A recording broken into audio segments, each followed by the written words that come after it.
বিশ্বের সর্বাধিক মুসলিম জনসংখ্যার দেশ হতে চলেছে ভারত। 2050 সালের মধ্যে ভারত পেছনে ফেলবে ইন্দোনেশিয়াকেও। যুক্তরাষ্ট্রভিত্তিক পিউ রিসার্চ সেন্টারের এক বিস্ময়কর গবেষণা বলছে, মুসলিম জনসংখ্যার এই দ্রুত বৃদ্ধি প্রভাব ফেলবে বৈশ্বিক ধর্ম ডেমোগ্রাফিতেও।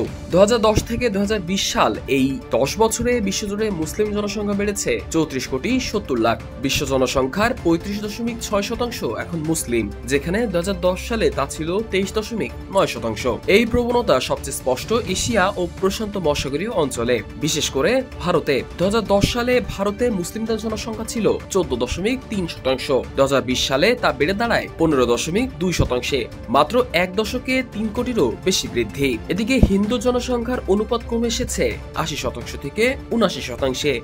বিশেষজ্ঞরা বলছেন, এই পরিবর্তনের পেছনে প্রধান কারণ হলো মুসলিমদের উচ্চ জন্মহার। পিউ রিসার্চ বলছে, 2050 সালের মধ্যে বিশ্বের মুসলিম জনসংখ্যা পৌঁছাবে 280 কোটিতে, আর সেই সময় ভারত হয়ে উঠবে বিশ্বের সবচেয়ে বেশি মুসলিম জনসংখ্যার দেশ।